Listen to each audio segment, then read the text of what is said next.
I want to go to the World's Fair. I want to go to the World's Fair. I want to go to the World's Fair. Hello and welcome to the final podcast, the last podcast you will ever listen to, and I have to say I'm feeling a little different. Oh, are you? Just a little different. I did this challenge.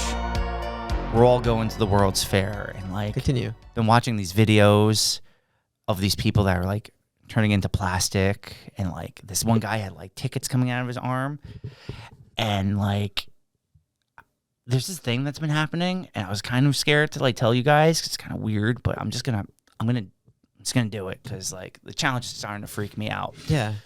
So the skin on this ankle right here is it's a little thicker than the skin on this ankle. Why is it so thick on that ankle? I don't know. It just started happening since I did the challenge. It's kind of rubbery. Yeah, right? The skin is definitely thicker on the right ankle. It must be Karam. It has to be. I don't know what else it could be. And it's starting to make me a little nervous. Your videos are making me scary. They're getting more and more violent and creepy. Is it because I said I was going to kill my dad?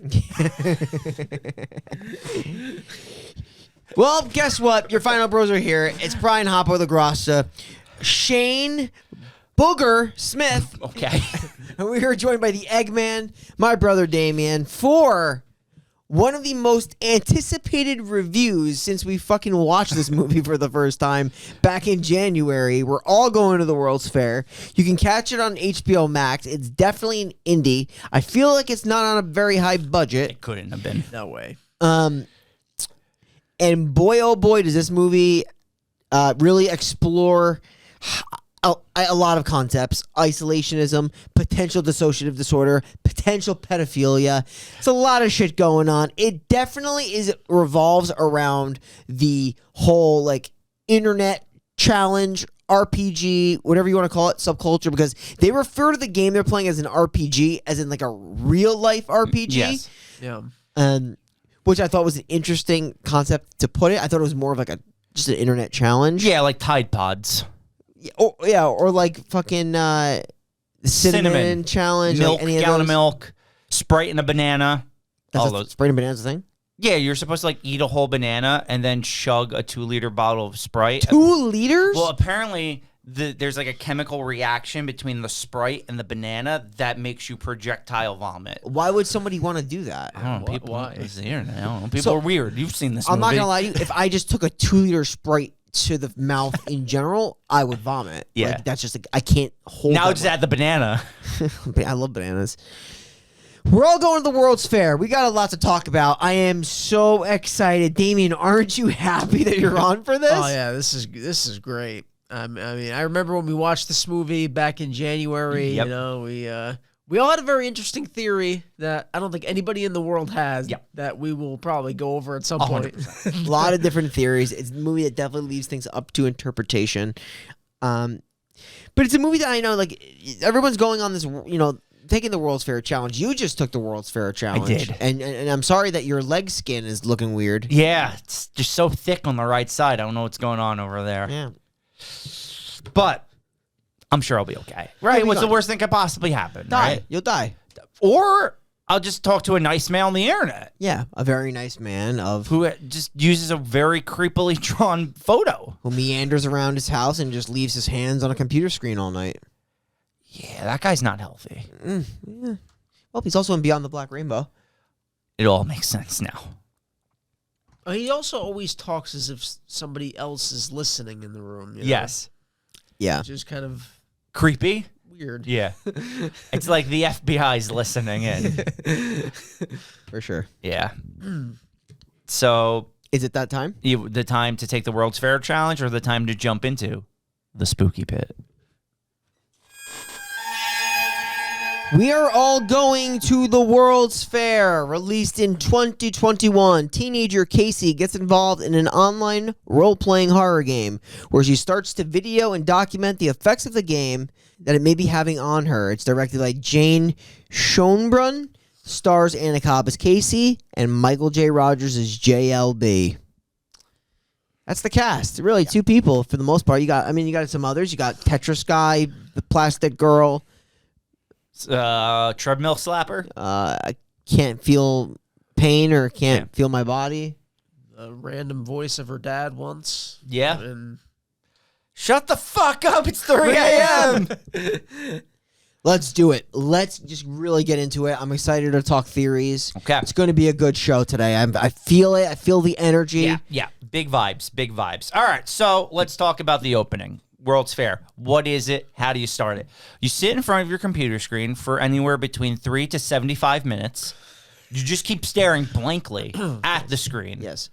You then say, "Hey guys." Rewrite. Hey guys, I'm gonna do the World's Fair challenge today.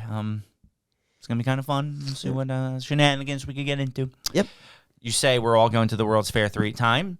You take your favorite 90s metal band pin and you take it and you shove it into your finger as hard as You humanly need to possible. bleed, and then you need to rub the blood across your screen. Yep. And then you just have to watch this video, which we learned the video is just a blood smear that gets like different lighting colors, right? Yep. The video. It's a video. The video. yeah, it just looks like something that would cause like Epilepsy? Yeah. It's a fucking flashing video. It's sprayed over the fact that they have blood on their screen. Yeah. It's just a flashing video. Yeah. I love how, like, at some point, 30 minutes into this movie, there's like you're playing an NES retro game. We're all going to the World's Fair. What was that? I think that was supposed to be the intro to the movie. 30 minutes in. Is that what that was? I was super confused. Yeah. Because it just came out of nowhere, and I thought I was about to play that game where you go down the ski slope and you get chased by the Yeti. But that's probably not. That's not a part of it, right? That's not a part of the game. I don't think No, so. I don't think so. Thought That's I thought that was the introduction to the movie. Because he's like trying to type the title within a time limit. Yeah, it keeps going on and on because it just looked like a text game or something. Yeah, that's why I was like super confused. That scene made no sense Yeah. to me. And So- that was also 35 minutes into the movie. You're like right, you though. said. So the opening is essentially she's taking the World's Fair challenge, and you're just seeing, like, she pricks the blood, puts it on the screen, whatever, and you're seeing flashing lights, her face, just get flashing lights from the screen. Yeah. And then she's going to take, additional videos to see how that's going to, you're going to document the effects of that and post them on YouTube so everybody could see all the views that she gets. Yeah, which, I mean, I don't know how popular she is, but it's not going to be many views probably. It actually shows the views that she gets on her videos. What is it? Like 4, 5, 13. So it's even weirder than that this guy's commenting on her videos. A little bit. Well, I mean, sorry. You could also assume that other people are doing the same thing because we can assume that everybody's Yeah. doing the same thing. Yeah. Well, the point is, too, though, you are supposed to interact with other people, right? To Yes. show your progress and talk about your progress and stuff like that. I don't know what the end goal of the game is. Is it supposed to, like, fuck you up to the point where you want to kill yourself? I think it's if you're supposed to, your body is supposed to change, and then you're supposed to either kill yourself or someone, and the way to win is to not do that. So I assume most people win. I don't know. That's the thing. They don't really go that deep into the lore. Yeah, Because, like, JLB tries to. He's like, I've been looking up pages of, like, this book, and there's a theory of this goddess or something he starts talking about. Karam. It is, right? Yep. Who is in the World's Fair. Who lives in that escape. It's like some demon in the World's Fair. Yeah. Do you guys think that JLB, whatever theory, is he just investigating the World's Fair stuff? Because he does a lot of research. Or is he actually participating in the game himself? He definitely introduces himself as a fellow participant in the game. So we don't know that for sure, but I mean, if you want to take him at his word, he definitely says he's like another participant. Yeah. So It just more so seems like he stalked. Like, he just was looking for someone vulnerable. Like, he was just going through YouTube videos, and he's like, this girl. Yeah. I'm going to message her and see what happens. Which, like, we get weird messages on YouTube from time to time. No, so I get it. Never. No, never? So, what's the next thing that happens? Does she try to go? She documents her sleepwalking. She does mention that she does sleepwalk, but I don't know if she goes to sleep now to test that out. So actually, I think the first thing that happens, she actually lays in bed to watch other people's videos first. That's actually the first thing she does. She lays down to see the effects the video has on other people. The first one is some guy in a bathroom sitting down. The Tetris pieces. Talking about like how he's getting like Tetris pieces in his chest and how he's like starting to feel it up towards his neck.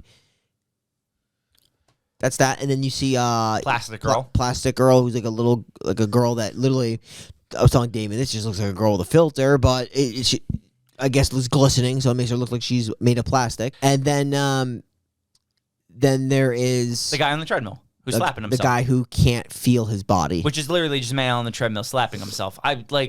Damien used to work out in the dungeon. They used to do that shit to Danny all the time. I do that shit when I'm tired. I'm driving home from somewhere, and Damien has probably seen me do it more times than you can count. Yeah. But I can feel my body. This guy can't. Yeah. So he says. He can't feel it. Can't feel it. But this is another thing. You just got to keep taking people's words for it. Which even JLB is like, I need to know. Like, is this real? Yeah. But, people lie. Then we cut to the scene where she's outside, and she's like, should be cold, but I'm not cold. It's like really cold out here, but I'm not cold. I'm not wearing a jacket. Yeah. Which is just a small little scene. Then we go to the sleeping scenes we could talk about. So she's like, I used to sleepwalk as a kid. I no longer sleepwalk. She's like, she describes it as like she would feel herself sleepwalking, but there'd be nothing she could do about it. So if she was standing in front of a car, she wouldn't be able to move her body away from the car, right? Essentially, yeah. That is exactly what she says. Yeah, that she wouldn't move if there was a car coming. Yep. So, yeah, that's when she starts the filming of herself. So very paranormal activities. She even says it. Literally, yeah. Mm-hmm. Film herself sleeping. I don't really think there's much to this particular scene. Well, no, there is, because the first time she records herself sleeping at night, she actually instantly gets out of bed.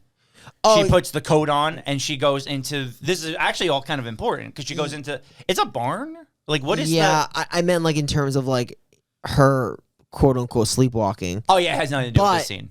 You can also say maybe this is her sleepwalking.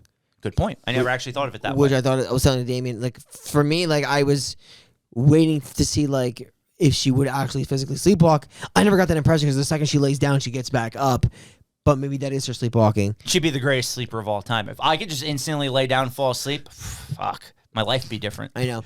In any case, you're right. She goes to, like, I don't know if it's a barn or something, to listen to some fucking ASMR shit. You're okay. I mean, she checks the father's gun first. Yes, that's important. Which is why. We know why now. She wants to kill her dad. She wants to know where the gun is. Yes. Yeah. Gun safety 101, you have a gun locker. You don't just have it in a bag, very accessible in the barn. It's not even up high. It's literally like the lowest possible point where anyone can grab it. Yeah. So it's very dangerous. But yeah, then you get the beautiful ASMR. Go to sleep. You're This scene is so fucking long. I feel like this is a hard 2 minutes. Close your eyes. And it's some lady with her hand. Go to sleep. Good dreams. You have good dreams. You have great dreams. Oh, you're sleeping. You're falling asleep. Oh, it's so beautiful. I wonder if this did anything for any of our fans out there. Probably. They get those little, as the ASMR world likes to call it, the tingles. Ooh, yeah, I'll give you the tingles. Yeah. But yeah, she's trying to go to sleep while watching this. She's trying to go to bed. This doing anything for you? No. Okay. No. I had to ask. Dude, and also the scene walking to the barn, I feel like was endless. Like, how far is this property? It's also snowy. This is like, I know we love like talking about this movie, but like for an hour and 20 something movie, there's a lot of unnecessary scenes in this movie. Like, to be fair, we didn't even touch it, but like after she does the World's Fair, there's legitimately like 3 minutes of footage of like Best Buy. And like, you don't like the AutoZone stock yeah. footage? Toys R Us. I love the scene where they just show AutoZone, and she goes, the AutoZone, and then it just it cuts away. It's so unnecessary. But now, after this is when Casey goes to her computer and gets her first message from JLB. JLB, which is this creepy-looking scribbly avatar. Yes. The picture is very creepy, actually. Yeah. It almost looks like a ferryman. Mm-hmm. Like the guy who would ride the ferry to bring the souls. Charon? Yeah. Charon? Sure. And he keeps... I keep forgetting that's actually the demon that he mentions. I keep feeling like you're making up a word. Number one, Chiron is. Oh, you're right. You're right. From Unfriended, Dark yes. Web. It's a ferryman, but it's also Greek mythology, which is why it was used in. I forget. Okay. He rides the boat on the river Styx, right? It brings the souls. Of the dead. Right, because in Unfriended Dark Web, it's Chiron Like 4. Yeah. 4987. What a great episode. Wild. I was on that. You were? Did we call people on that episode? Yes. We did. I thought we did. I thought that was the episode where we called. I fucking miss our days of cold calling people. That was like a weird phase we went through. We called someone that was just in Puerto Rico. As our resident experts on shit. We got to have our resident experts back on. Yeah. Okay, yeah. So now that I actually remember what Greek mythology is and all this actually makes sense to me, he also flashes like Casey's face and it starts melting, like deforming. That's the picture that. So like, this is what she's like seeing. She's seeing, her face like disfigured, and then a flashing sign that's like, I want to help you, or You're in no, trouble. You're in trouble. Yeah, you're in trouble. And that he needs to talk to her like very much immediately. So she goes on a Skype call. Right, it was Skype, I think they use. And he asks her if she is making all of this up, just to, make sure. Her videos. This guy's watching her videos. He wants to make sure they're authentic because he's looking into the World's Fair shit. And this is why I now go to the idea that he's a creep, is because like every single time he stresses, just keep making your videos, no matter what. Just keep making videos. Don't stop. Yeah. Like he needs to keep seeing her. It's very weird. I think, I mean, they want you to think of one of two things at this particular point. Number one, that he wants to make sure that like her well-being's intact, that she's not knowing that people have probably done bad things to themselves intact, or he just wants to keep seeing her make videos. Yeah. I mean, to his credit, though, he looks like one of those guys, because you do see, like, not his face at this point, but you see, like, his setup, and he looks like one of those guys that, like, is into this kind of, like, creepy stuff, because he has, like, creepy drawings all over the place and stuff like that, so, I mean, there are people like that. 100%, and that's why the first time watching it, I didn't think he was a pedophile. Yeah. I thought he was truthfully just, like, because when you don't know what this movie's about, it does make sense that he's, like, trying to help her, right? Like...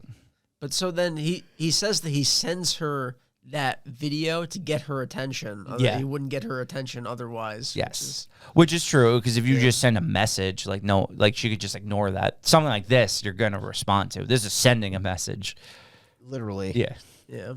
This is what you were talking about, where JLB lays on the bed like she did, and he starts to watch the same videos that she was watching. Yeah, it's very interesting, this particular scene, because he's lying down, kind of similar to her, how she was lying down in the beginning, watching the same videos or similar videos. Is this the video with the guy that has the tickets in his his Is this arm. the same Tetris guy or no? It is the Tetris guy. Because my assumption, I was telling Damien, was that like this guy's just like a human arcade where he's playing Tetris and like the tickets are just coming out of his arm.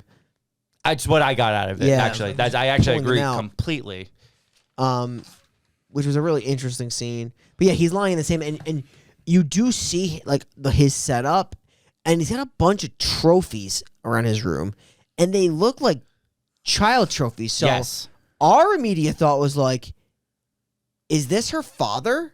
Yes. Like, is this guy her dad? And like, he has all of her trophies, because her room is like, she lives in this attic. I call it the lunar attic, because she's got like these, number one, it looks like the cosmos in a way where like there's fixtures of the moon and like there's like light castings all over. It looks like you're entering some enchanted forest, but it's up in her room. And his room just looks like he lives in a fucking huge ass mansion. It's a huge house. And his room is like, it looks like a childhood room with trophies. And you're thinking, number one, this guy's a fucking major pedophile. It's her father, or some other shit's going on. So, like, I was completely sold on the father, as we all were. That was his father. Then I was thinking, like, more about it, and I was thinking, like, maybe he has a kid and he was just doing this in the kid's room, who's like off to college or something, or like maybe his kid died and he's like trying to connect with another kid to almost replace his kid. Yeah. But then you said like he's living with his mom, right? I think that from the concept that I got later in the movie when he's like on the couch, like just like almost like thinking. Yeah. You see a woman enter in the very background. You don't see what she looks like. Yeah. But she looks like she's got grocery bags. I think it's his mom. I think he lives with his mom. So is that his childhood room he still lives in?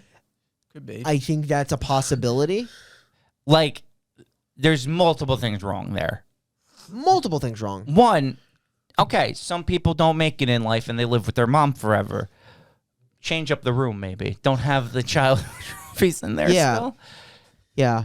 How old would you say JLB is? Oh, he's got to be 45. Yeah. Mid-40s. I Easy. think that's probably exactly Yeah. what he is. I have another theory altogether, which I'm happy to explore. But the father theory would have been fantastic for the way this movie goes, specifically because she definitely is a socially awkward child. Yes. No doubt about it. Looking for attention on the internet, which a lot of people do with these challenges and stuff like that.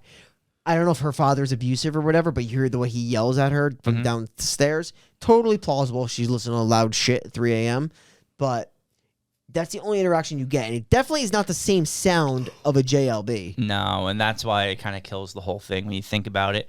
But I do love the idea that it could have been a father trying to reconnect with his estranged daughter through the internet, like the only means of communication. There's literally no doubt if that idea was correct, I think this movie's way better. Yeah. Like, multitudes better.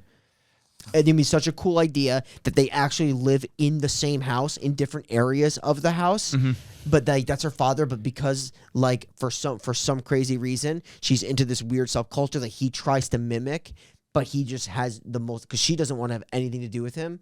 He's just trying his best to connect with her. Since they're both socially awkward, maybe talking's not like easy for them. I even think the ending would make it better. He's just trying to meet up with her. Yes, like to just, actually have a conversation face to but face he with just her. can't. And then I'm thinking, I'm like, who provides for this girl? Like, how does she sustain her food? Like, if her father's so far away, how does she eat? We don't even see her eat. We in the never movie. actually see any parent for her. So then there becomes this other theory that I have, Oh, which I will okay. just explore now. And Damon, I'm sure you did some research too. It is a theory on the internet as well, at least to some degree, that they are the same person. That JLB is just another identity of Casey. Now, for me, I'm telling Damien, I don't know who, like, because, someone can have multiple personalities, but which is the physical being? Is it JLB is the physical being and his alternate personality is Casey? Or is Casey the physical being and the alternate personality is JLB? The more I'm thinking about it, I'm thinking that actually the real the real being would be Casey. Yes, just because we open the movie with her. You open the movie with her, and also the reason why I'm saying that is because I'm trying to think, like, if it's the trophies, we could say that, like, Casey has all these trophies as a kid, whereas, like, JLB, I guess you could say it from the standpoint, like, he never grew up, but I think it makes more sense that it would be Casey's having those trophies, and just for her having, like, this cry for help, she sleepwalks into her other personality, which is JLB, as the person who tries to save her. Yeah. I don't know. But those are my thoughts. That when she goes to sleepwalk, she changes personality. Could even be more personalities. We don't know. We're just going with these two. Yeah. And then he's just trying to do his best, this other world, to save Casey. Now, it's hard to understand because they both live in completely different, you see different views, but it could be the same house. Very well could be. So, like, that's what it could be the same house. With Casey, you only see the attic. Yeah. All right, but that's the theory that I have. I don't know if you have any more, Damon, you want to spit out, but Damn, if you got anything, go for it. No, I just think he's a pedophile. That's what honestly, that's what I honestly I try to go back and forth, Yeah. but like we could just talk about it. But he just uses a lot of like very common tactics that these people would probably use. Yes, after second viewing, that I agree with you on that. After watching it the second time, I just don't want to make it like that's the, because it's obviously the conclusion that probably everybody draws, but it just seems more and more like that's what it is. Yeah. But I think it is left open to interpretation. Obviously, they Yeah. don't give you that definitive answer, which I like about this movie because look how long it's had us talking. We watched this back in January. We still talk about it. We also have a lot of this movie that we haven't even talked about. Like we're just talking theories, and there's still so much of the movie left. Yeah, well, we'll get into it. Like Yeah. we got the theories out. That's the important thing. Our theories are out there now. We can just talk about the rest of the talk movie. about it and describe. Like, Yes. How we, Because there's still plenty. Let's go to it. The next scene after those videos are being watched, JLB contacts Casey again because he saw something weird while she was sleeping. This is also why I fully have bought into the pedophile theory myself. He watched an entire 9-hour video of her sleeping because you actually when it shows the video, it's like 8 hours and like 50-something minutes. And he's like, Casey, if you go to the 4-hour and 46-minute mark, you'll see here your hand starts to slide down and you make this weird smile. And that man was studying that video of her sleeping. That is an extremely creepy video. My take is I don't actually think he's looking at another girl. I think he's looking at himself. Well, yeah, and that's a good way to take it. So that if it's either he's weird, creepy, pedophile watching it, or they just know they did it. Because it's the same person. Yeah. So, interesting. All right. So that's that one. Then we get to the best scene in the entire film. Bro, it happens like 30 minutes, and it doesn't even happen that like late in the movie. It happens relatively early. Shane, you want to describe this? Maybe give us a visual representation? Yeah, I guess so. Basically, like, the best way to describe it is like it's kind of like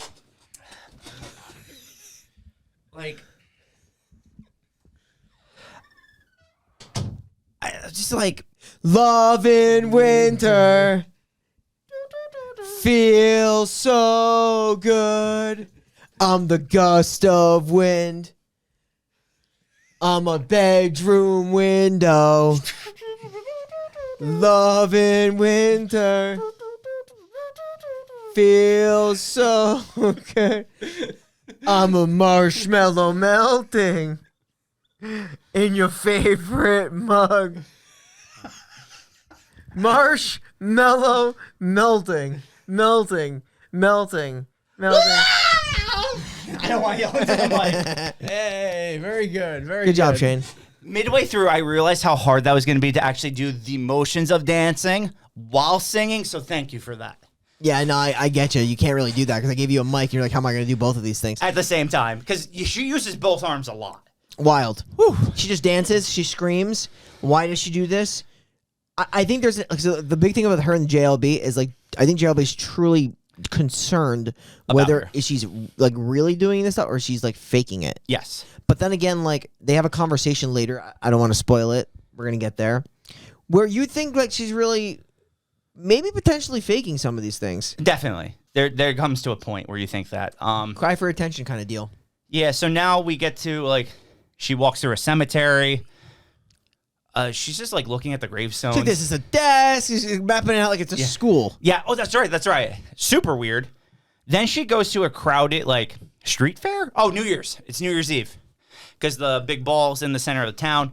And this is the weirdest scene because this is when she's like, I'm going to shoot my dad.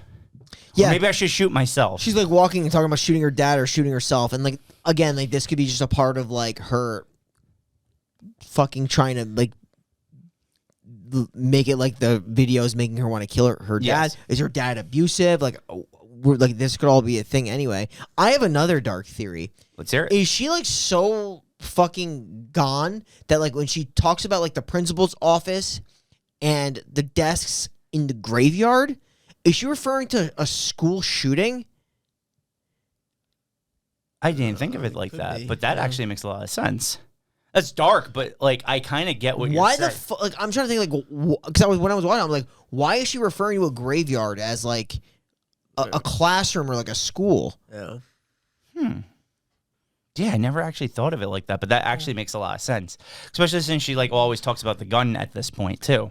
Yeah, because her idea is like she's gonna get her dad's gun and kill either her dad or herself or Yes. both. Yes. So now we go to. I didn't realize how important this scene was the first time we watched it. But the second time, it's actually probably one of the most important scenes in the movie. The tarot card reading scene. Okay. And it's because, I guess I didn't really catch it, but a lot of the things she describes about the tarot cards is like JLB. Mm-hmm. Because she talks about, like, this is like a symbol for anxiety, like a watcher who's waiting to pounce.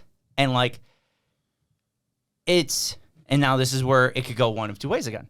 She knows what JLB is, and she's almost like mocking him that she knows he's a predator, or she is subconsciously talking about her own split personality. Yeah, that's the dissociative identity disorder kind of deal. Yeah, I mean, like, because like everything she talks about with the tarot cards, I felt like was like talking about JLB.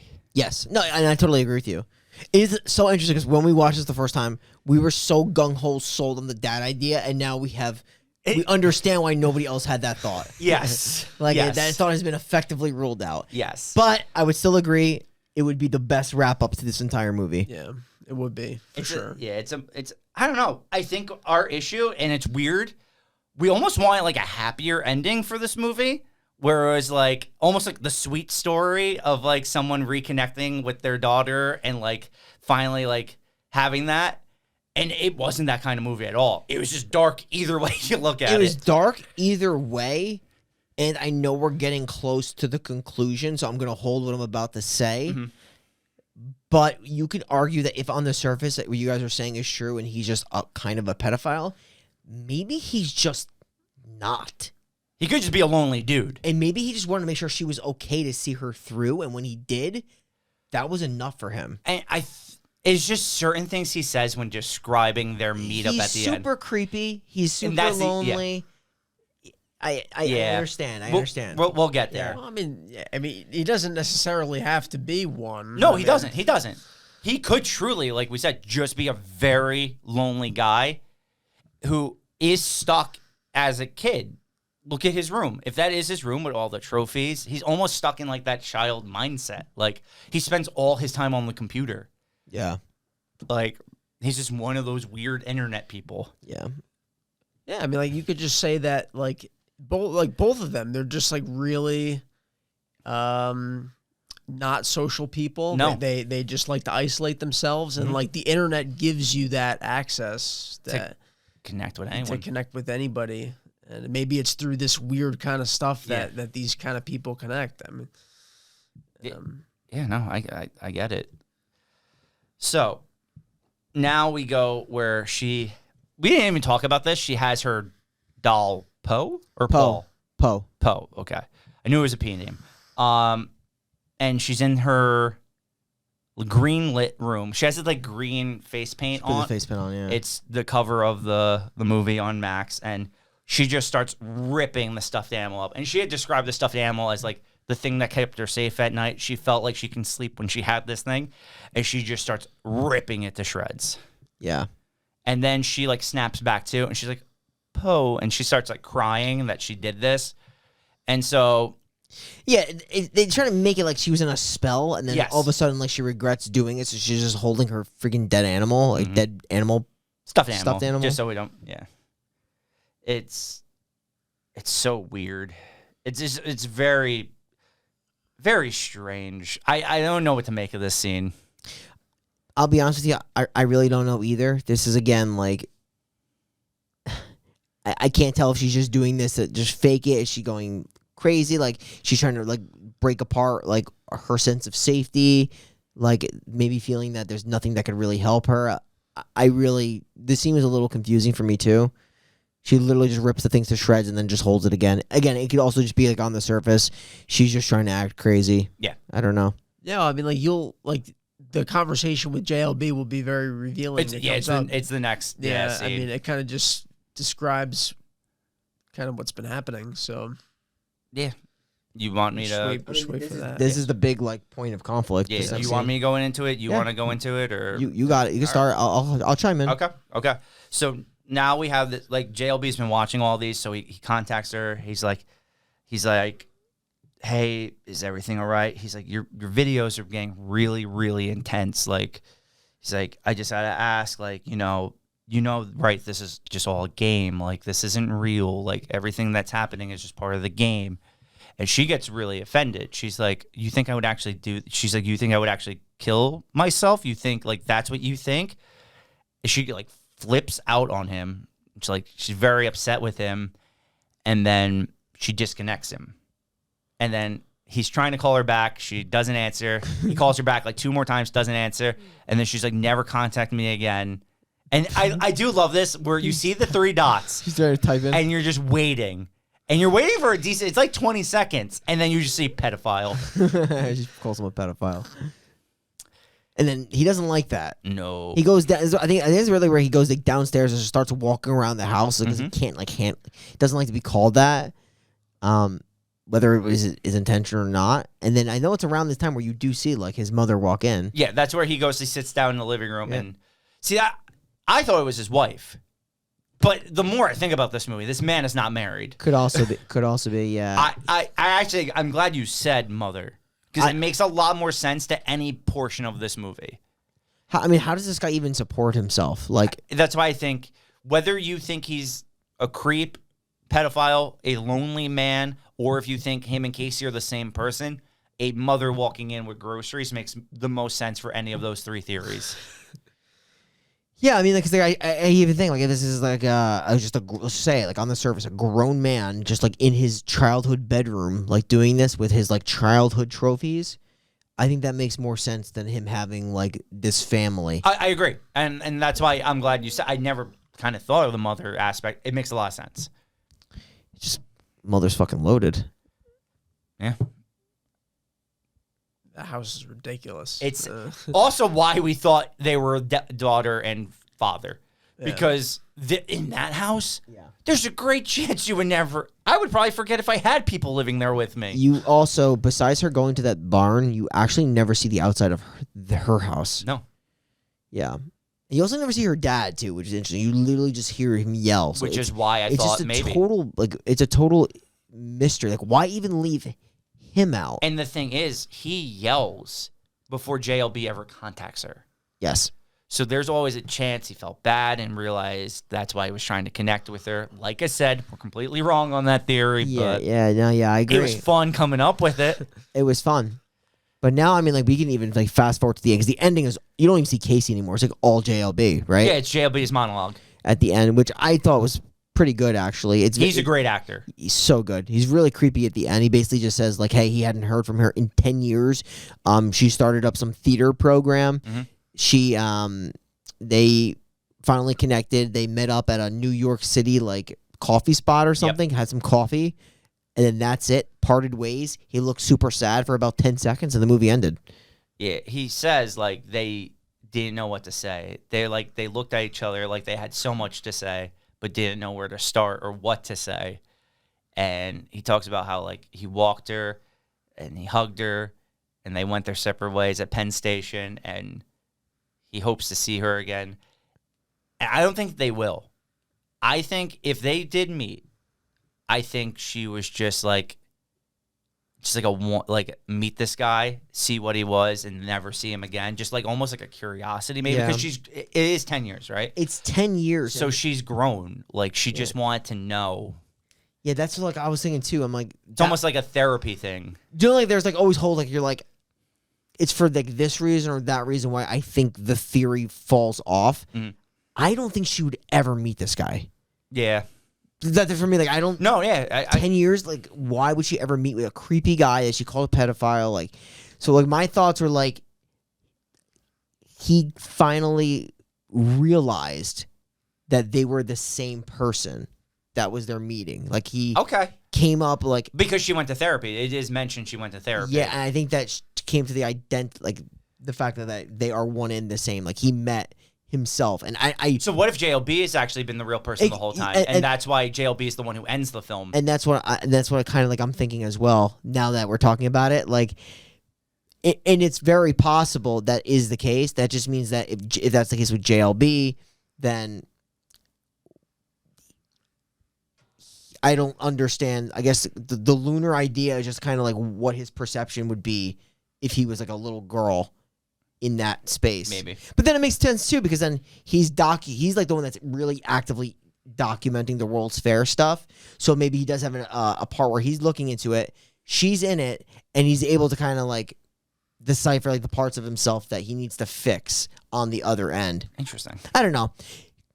Either way, like you could make the argument either case, because they're both very logical theories. Yeah.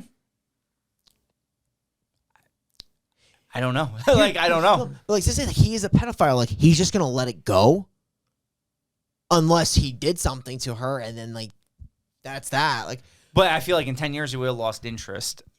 so like the way he made it sound, like didn't you look at the end of it like we met up 10 years, we went our separate ways. Maybe he's just like, okay, well, she's okay, and that's all I needed. So maybe he was just a lonely man Yeah. who wanted to make sure she was okay. That was my other thing. Like maybe it's on the surface, everything is clean. He just really was a little weird. He did say he touched her, which was a little weird too. He just seemed excited by that. Yeah. That was weird. He did, right? He seemed excited to meet her, but then when he said, they went off their separate ways, he looked really sad because he knows that he'll never see her again. Maybe they met up and he called her a fucking pedo, like you're a creep. I don't think she did that, only because he would have looked worse. He talked too happy about a lot of it for it to have ended that way. He made it like he completely, like whatever she said, like he completely like didn't matter to him anymore. Yeah. Because like the other reason, like for me, and it's tough, man. Like you could think of it, whatever. What was the movie? Was it? Is there some kind of psychological break when your personality, like your dissociative identities, understand like you're the same? You have another personality. You Like the movie Identity? Yeah, like where you had your personalities like kill each other off. Yeah, like what is it like when both of them like meet? You know that another one is there. I don't know honestly how that works, because they would think that they're not the same at this point in my theory. But if they do know that each other's there, do you break psychologically? Is it relieving? I don't know. Maybe it puts you back together. You realize there's only one of you, maybe, and just the one. And maybe that's why you're just like, okay, well now we can just like split off, possibly. Like, and then she's because I don't need you anymore. She always makes this kind of comment where she's just like, I'm going to disappear forever. Yeah.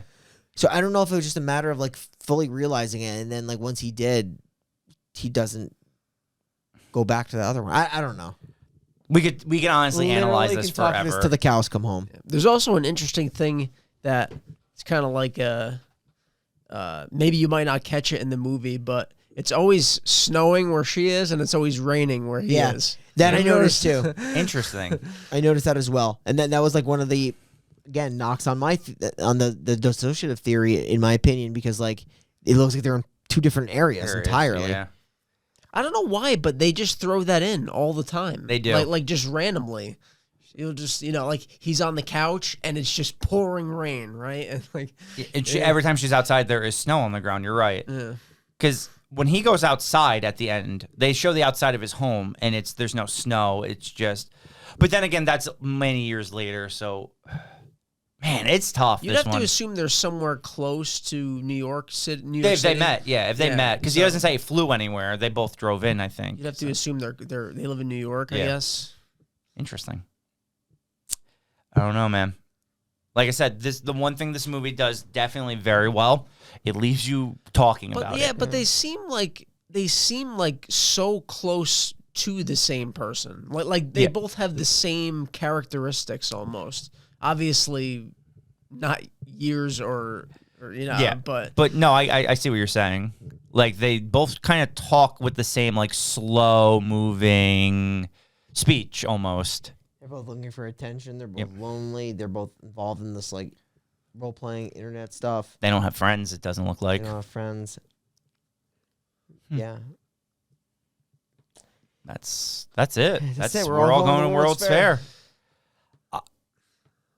Man, did they ever describe like what the World's Fair is? No, not at all. At the very end, he does mention in his monologue that he went to the World's Fair. Yeah, he did. Yeah, interesting. That he made it there. Yeah, he made it to the World's Fair. is that just like a point of like ecstasy? Like he was able to meet her, and that was the World's Fair for him. Maybe it was the computer game where you have to type it. Maybe he just typed it in quick enough and he got it. Maybe. Like, I don't know. The World's Fair could be different for different people, maybe. Yes. And Like, I think it is. It's almost like a state of being. like you play this game, you get through it. you have your role, and then you meet your conclusion, whatever it is. Yeah. I don't know. That's the one thing about it. They leave that whole World's Fair thing super vague. They do. And like they leave it almost like as a bad thing. So at the end when he says like I made it to the World's Fair, you're just like, okay, well, what is that? Yeah, it doesn't. Like I really have to reach to answer that question. Doesn't tell you at all. Yeah. Interesting. This movie has me debating what to give it as a rating. Like, Always does. One of those. it's like tough because like as a movie, I don't know if it's that good.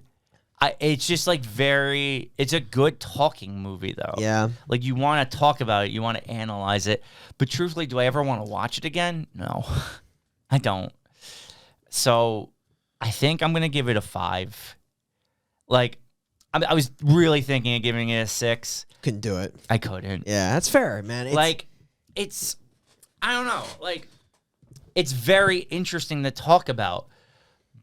But, like, there are, rewatching it a second time even sometimes, I'm catching things I didn't notice, but, like, there's some scenes, like, I don't want to watch. Like, the ASMR scene, just scenes of different things. I'm like, it feels dragged for an hour and 20, like, 8-minute movie. I will say this, though, for that, the girl, Anna Cobb, for her first role in the movie, I think she does very well. Yeah. And obviously JLB is really good. I don't know the director, what else they've directed, but if it was like a first time thing, I think they put out a very compelling movie because you look at us, like I said, we're talking about this movie since January. Yeah. But it's not something I want to keep rewatching. I don't know. It's not there for me for a 6. I think 5 is fair, and we'll see what you guys are going to give it. Yeah. I have it as a 6, but I agree with you. There's a lot of like vaguete. Is that a word? I don't know. Vaguete? But I just made that up. I was trying to combine like naivety and being Vague. vague. Yeah, no, there's a lot of ambiguity Yeah. with this movie. And that's fine, and it's good to leave it up to interpretation, but every time like I try to pose something, I'm like taking a step back based on something else that happens. There are scenes that I like literally do not understand why they're in the movie. Mm-hmm. The graveyard scene, I still don't even know if I'm sold on my logic for that. I don't even It made know. more sense than anything I was thinking I of. don't know if I'm sold on. I don't know what the ripping of the thing Yeah. is. I can only formulate ideas that are probably not true. And it definitely is a movie that is thought provoking, so I like it. It's a conversation movie. I love movies like that. So I do like the indie movies in general, and a lot of them are a little bit slower, and that's fine. It's just it's not very conclusive. Like I'm not given like okay, well this certainly happened. I really have to fetch. Yeah.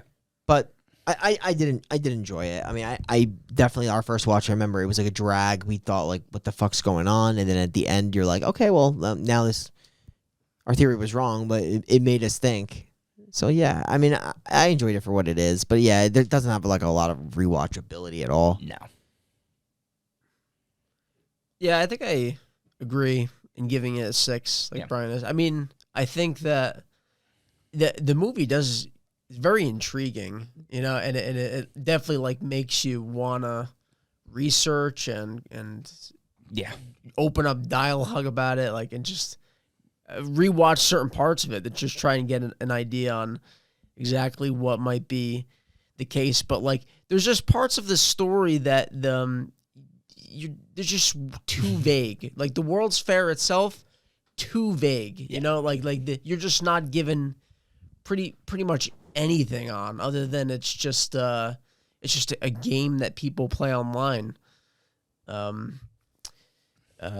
are the parameters of the game? What happens at the end of the game? You know, like you don't know. I guess Yeah. like, you know, she just she describes it as like there's supposed to be significant changes that happen to you, like people turn into a vampire or a clown, I think is what she actually did says. mention that. But how are we supposed to know? Like that's I think that there's just too much vagueness is kind of annoying.